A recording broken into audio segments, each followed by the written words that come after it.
ಇಂದಿನ ವಿಡಿಯೋದಲ್ಲಿ NMMS ಪರೀಕ್ಷೆ 2023-24 ನಾವು ಸೈನ್ಸ್ ಅಲ್ಲಿ ಇದು 2012ರಲ್ಲಿ ನಡೆದಿರತಕ್ಕಂತ ಪರೀಕ್ಷೆ ಪ್ರಶ್ನೆ ಪತ್ರಿಕೆ ಇದೆ. ಓಕೆನಾ? ಸೊ 2012 ಮತ್ತು 2013ರಲ್ಲಿ ನಡೆದಿರತಕ್ಕಂತ ಪರೀಕ್ಷೆ ಒಂದು ಪ್ರಶ್ನೆಗಳನ್ನ ಈ ವಿಡಿಯೋದಲ್ಲಿ ನೋಡೋಣ. ಹೆಚ್ಚಿನ ವಿಡಿಯೋಗಳನ್ನು ನೋಡಬೇಕಾದ್ರೆ NMS ಪರೀಕ್ಷೆ 2023-24 ವಿಜ್ಞಾನ ಅಂತ ಒಂದು ಪ್ಲೇಲಿಸ್ಟ್ ಲಿಂಕ್ ಇದೆ, ಅದನ್ನು ಒತ್ತಿ ನೋಡಿ. ಮೊದಲ ಪ್ರಶ್ನೆ, ಒಂದು ಬಸ್ಸು 1 ಗಂಟೆಗೆ 40 ಕಿಲೋಮೀಟರ್ ದೂರ ಕ್ರಮಿಸುತ್ತದೆ. ಮುಂದಿನ 1 ಗಂಟೆಯಲ್ಲಿ ಅದು 50 ಕಿಲೋಮೀಟರ್ ದೂರವನ್ನು ಕ್ರಮಿಸುತ್ತದೆ. ಹಾಗಾದರೆ ಬಸ್ಸಿನ ಸರಾಸರಿ ಜವ ಕೇಳಿದರೆ ಅದರ ಉತ್ತರ 45 ಕಿಲೋಮೀಟರ್ ಪ್ರತಿ ಗಂಟೆ ಅನ್ನೋದು ಸರಿಯಾಗ್ತದೆ. ಎರಡನೇ ಪ್ರಶ್ನೆ, ಜವ, ವೇಗ ಮತ್ತು ವೇಗೋತ್ಕರ್ಷಗಳ ಅಂತಾರಾಷ್ಟ್ರೀಯ SI ಮಾನಗಳು ಕ್ರಮವಾಗಿ ಏನಿರ್ತವೆ ಅಂತ ಕೇಳಿದರೆ ಅದರ ಉತ್ತರ metre per second 1, metre per second 1, metre per second 2 ಅಂತಕ್ಕಂಥದ್ದು ಸರಿಯಾದ ಉತ್ತರ 4 ಆಪ್ಷನ್. ಪ್ರಶ್ನೆ 3, ಕಾಯದ ದ್ರವ್ಯರಾಶಿ, ಬಲ ಮತ್ತು ವೇಗೋತ್ಕರ್ಷಗಳಿಗೆ ಸಂಬಂಧಿಸಿದ ನ್ಯೂಟನ್ನ ಚಲನೆಯ ನಿಯಮ ಎಷ್ಟು ಅಂತ ಕೇಳಿದರೆ ಉತ್ತರ 2ನೇ ನಿಯಮ ಅಂತಕ್ಕಂಥದ್ದು ಸರಿಯಾದ ಉತ್ತರ ಆಪ್ಷನ್ 2. ಪ್ರಶ್ನೆ 4, ಮಂಜುಗಡ್ಡೆಯ ದ್ರವಣ ಬಿಂದು ಏನು ಅಂತ ಕೇಳಿದ್ದಾರೆ. ಸೊ ಮಂಜುಗಡ್ಡೆಯ ದ್ರವಣ ಬಿಂದು 273 ಕೆಲ್ವಿನ್. ಪ್ರಶ್ನೆ 5, ಶಬ್ದದ ವೇಗ ಡ್ಯಾಶ್ ಮಾಧ್ಯಮದಲ್ಲಿ ಕನಿಷ್ಠವಾಗಿರುತ್ತದೆ ಅಂತ ಕೇಳಿದರೆ ಅದು ಗಾಳಿಯ ಅಂತಕ್ಕಂಥದ್ದು ಸರಿಯಾದ ಉತ್ತರ. ಚಲನಶಕ್ತಿಯ ಗಣಿತೀಯ ರೂಪವನ್ನು ಕೇಳಿದರೆ ಅದರ ಉತ್ತರ 2/4 mv² ಅಂತಕ್ಕಂಥದ್ದು ರೈಟ್ ಆನ್ಸರ್. ಭಾರತ ಉಡಾಯಿಸಿದ ಮೊದಲ ಕೃತಕ ಉಪಗ್ರಹ ಕೇಳಿದರೆ ಸರಿಯಾದ ಉತ್ತರ ಆರ್ಯಭಟ. ಭೂಸ್ಥಿರ ಉಪಗ್ರಹಗಳು ಸುತ್ತುವ ಕಕ್ಷೆಯ ಎತ್ತರ ಎಷ್ಟಿದೆ ಅಂತ ಕೇಳಿದರೆ 36,000 ಕಿಲೋಮೀಟರ್ ಅಂತಕ್ಕಂಥ third option is the right answer. ಪ್ರಶ್ನೆ 9, 2 ಸಮತಲ ದರ್ಪಣಗಳ ನಡುವಿನ ಕೋನ 36 ಡಿಗ್ರಿ ಆದರೆ ಅಲ್ಲಿ ದೊರೆತಕ್ಕಂಥ ಪ್ರತಿಬಿಂಬಗಳ ಸಂಖ್ಯೆ ಕೇಳಿದರೆ ಸರಿಯಾದ ಉತ್ತರ ಆಪ್ಷನ್ 4 9 ಅಂತಕ್ಕಂಥದ್ದು ಸರಿ ಇದೆ. ಶಕ್ತಿ ಸಂರಕ್ಷಣಾ ನಿಯಮದ ಪ್ರಕಾರ ಕೇಳಿದರೆ ಅದರ ಉತ್ತರ ಶಕ್ತಿ ಸೃಷ್ಟಿಸಲು ನಾಶಪಡಿಸಲು ಸಾಧ್ಯವಿಲ್ಲ ಅಂತಕ್ಕಂಥದ್ದು ಏನಿದೆಪ್ಪ ಅಂತಂದ್ರೆ ಎಸ್ 3ನೇ ಆಗಿರ್ತಕ್ಕಂಥ ಹೇಳಿಕೆ ಸರಿಯಾಗಿರ್ತಕ್ಕಂಥ ಹೇಳಿಕೆ ಆಗ್ತದೆ. ಪ್ರಶ್ನೆ 11, ಒಬ್ಬ ವಿದ್ಯಾರ್ಥಿಯು ಒಂದು ಮರವನ್ನು 10 ನ್ಯೂಟನ್ ಬಲದಿಂದ ತಳ್ತಾನೆ, ಆದರೆ ಮರ ಚಲಿಸೋದಿಲ್ಲ. ಹಾಗಾದ್ರೆ ಮರ ಆ ವಿದ್ಯಾರ್ಥಿಯ ಮೇಲೆ ಪ್ರಯೋಗಿಸಿದ ಬಲದ ಪ್ರಮಾಣ ಎಷ್ಟು ಅಂತ ಕೇಳಿದರೆ ಸರಿಯಾದ ಉತ್ತರ 10 ನ್ಯೂಟನ್. ಮುಂದಿನ ಪ್ರಶ್ನೆ 12, ತಾಪದ ಅಂತಾರಾಷ್ಟ್ರೀಯ ಏಕಮಾನ ಕೇಳಿದರೆ ಅದರ ಉತ್ತರ ಬಂದ್ಬಿಟ್ಟು ಕೆಲ್ವಿನ್ ಅಂತಕ್ಕಂಥದ್ದು ಸರಿ ಇದೆ. ರುದರ್ಫೋರ್ಡ್ನ ಪರಮಾಣು ಮಾದರಿಯನ್ನು ವಿವರಿಸಲು ಯಾವುದು ವಿಫಲವಾಯಿತು ಅಂತ ಕೇಳಿದರೆ ಅದರ ಉತ್ತರ ಪರಮಾಣುವಿನ ಸ್ಥಿರತೆ. ಡಾಲ್ಟನ್ ಪರಮಾಣು ಸಿದ್ಧಾಂತದ 2ನೆಯ ಹೇಳಿಕೆ ಅಸಿಂಧುವಾದದ್ದು. ಇವುಗಳ ನಂತರದ ಆವಿಷ್ಕಾರ ಆಯ್ತಲ್ಲ ಅವು ಏನು ಅಂತ ಕೇಳಿದ್ರು, ಅವು ಸಮಸ್ಥಾನಿಗಳು ಅಂತಕ್ಕಂಥದ್ದು ರೈಟ್ ಆನ್ಸರ್.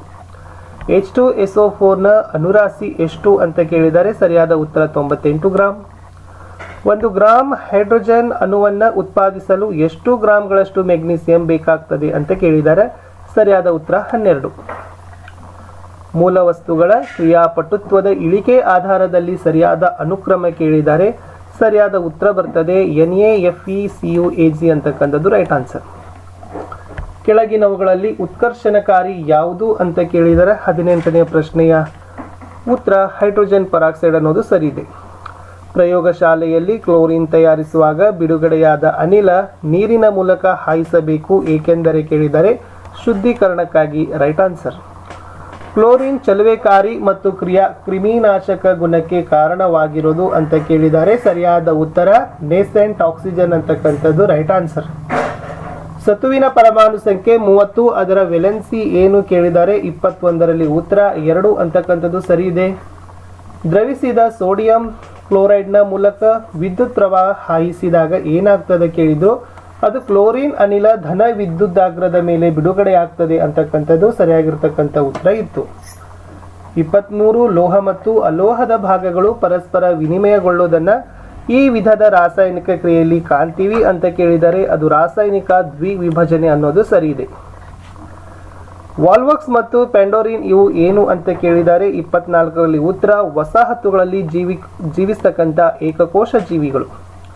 ತೆಂಗಿನ ನಾರು ಯಾವುದಕ್ಕೆ ಉದಾಹರಣೆ ಅಂತ ಕೇಳಿದ್ರು ಅದು ಆಧಾರ ಅಂಗಾಂಶ. ಯಾವುದು ಪರಾವಲಂಬಿ ಜೀವಿಗಳ ಸರಿಯಾದ ಜೋಡಿ ಕೇಳಿದರೆ ಅದು ಕಸ್ಕ್ಯೂಟ್ ಲಾಡಿ ಹುಳು ಅಂತಕ್ಕಂಥದ್ದು ರೈಟ್ ಆನ್ಸರ್. ಈ ಕೆಳಗಿನವುಗಳಲ್ಲಿ ಯಾವುದು ಪ್ರೋಟೀನ್ ಸಂಶ್ಲೇಷಣೆಯ ಕ್ರಿಯೆಗೆ ಸಂಬಂಧಿಸಿಲ್ಲ ಅಂತ ಕೇಳಿದ್ರು ಅದು ಸೆಂಟ್ರೋಸೋಮ್ ಅಂತಕ್ಕಂಥದ್ದು ಸರಿ ಇದೆ. ವೈನ್ ತಯಾರಿಸಲು ದ್ರಾಕ್ಷಾರಸಕ್ಕೆ ಈಸ್ಟ್ ಸೇರಿಸಿ ಬಹಳ ದಿನಗಳ ಕಾಲ ಸಂರಕ್ಷಿಸಲಾಯಿತು. ಈ ಪ್ರಕ್ರಿಯೆಯನ್ನು ಏನಂತ ಕೇಳಿದರೆ ಇದು ಆಮ್ಲಜನಕರಹಿತ ಉಸಿರಾಟ. ಪ್ರಾಣಿಗಳಿಗೆ ಹೋಲಿಸಿದಾಗ ಸಸ್ಯಗಳಲ್ಲಿ ವಿಸರ್ಜನಾ ವಸ್ತುಗಳು ಕಡಿಮೆ ಪ್ರಮಾಣದಲ್ಲಿ ಉತ್ಪತ್ತಿಯಾಗ್ತವೆ. ಏಕೆ? ಕಾರಣ ಸಸ್ಯಗಳಲ್ಲಿ ಸ್ನಾಯು ಚಟುವಟಿಕೆಗಳು ಇರೋದಿಲ್ಲ. 30.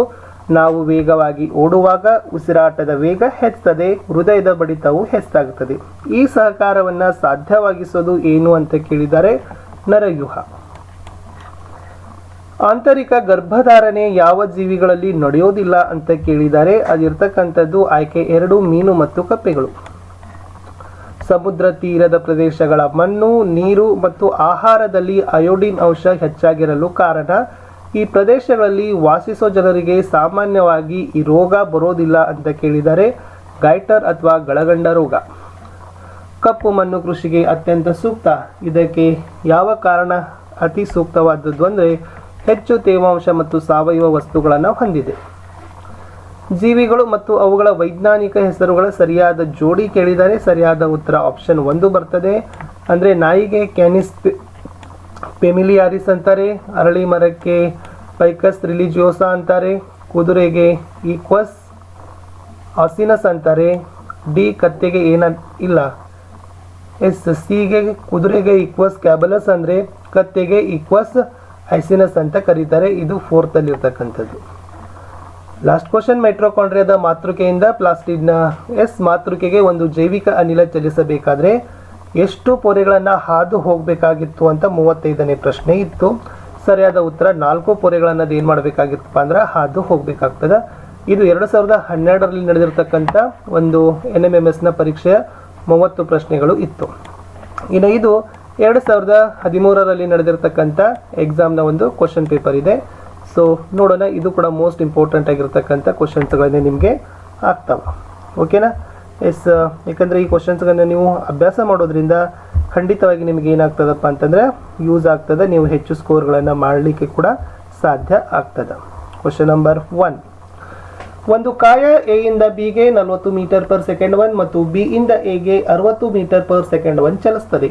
ಹಾಗಾದರೆ ಅವುಗಳ ಸರಾಸರಿ ವೇಗ ಕೇಳಿದರೆ ಸರಿಯಾದ ಉತ್ತರ 0 metre per second 1. Third option. 2.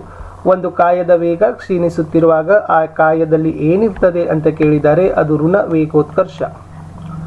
2.2 gram ದ್ರವ್ಯರಾಶಿ ಉಳ್ಳ ಒಂದು ಗುಂಡು 500 ಮೀಟರ್ ಪರ್ ಸೆಕೆಂಡ್ 1 ವೇಗದೊಂದಿಗೆ ಚಲಿಸ್ತಾ ಇದ್ರೆ ಅದರ ಚಲನಶಕ್ತಿಯನ್ನು ಲೆಕ್ಕ ಮಾಡಿ ಅಂತ ಕೇಳಿದಾಗ 275.0 ಜೂಲ್ ಅಂತಕ್ಕಂಥದ್ದು ರೈಟ್ ಆನ್ಸರ್.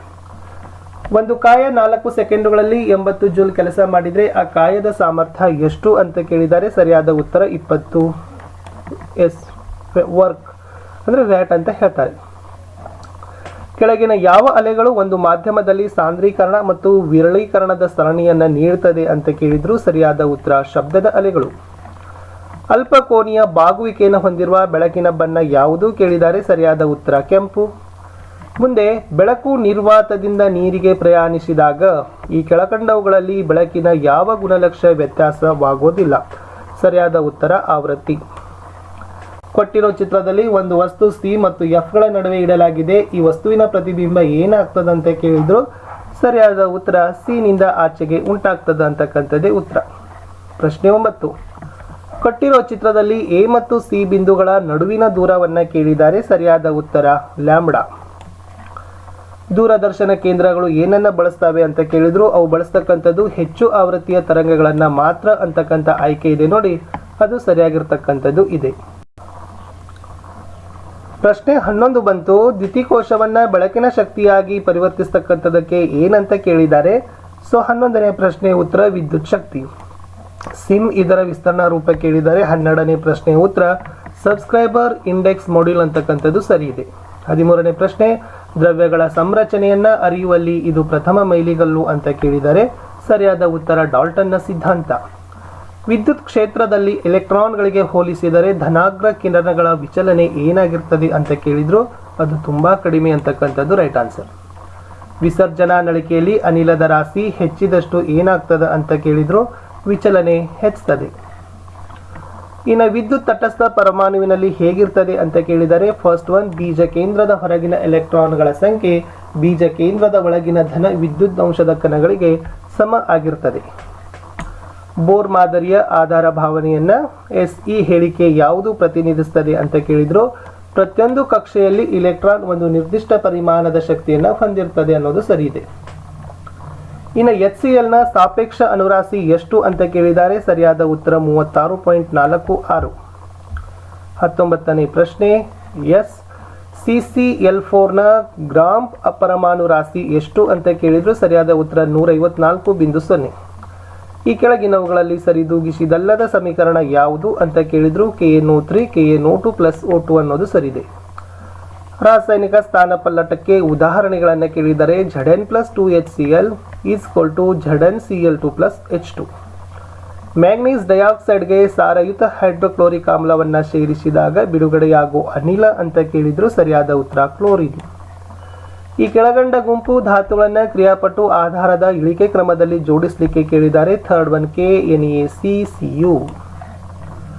ಪ್ರಾಚೀನ ಭೂಮಿಯಲ್ಲಿ ಜೀವಿಗಳ ಉಗಮ ಸಾಧ್ಯವಾಗದಿರಲು ಕಾರಣ ವಾತಾವರಣ ಹೇಗಿತ್ತು ಅಂತ ಕೇಳಿದ್ರು, 24ರ ಉತ್ತರ ಅಪಕರ್ಷಕ ರೀತಿಯಾಗಿತ್ತು.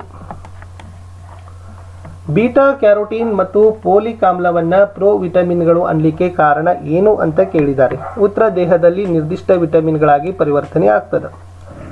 ಹೆಲೆನ್ ಎಂಬ ವಿಜ್ಞಾನಿ ಸಮುದ್ರಗಳ ನೀರನ್ನ ತೆಳುವಾದ ಸೂಪ್ ಅನ್ಲಿಕ್ಕೆ ಕಾರಣ ಏನು ಅಂತ ಕೇಳಿದ್ರು, ಸಂಕೀರ್ಣ ಸಾವಯವ ಸಂಯುಕ್ತಗಳನ್ನು ಒಳಗೊಂಡಿದೆ.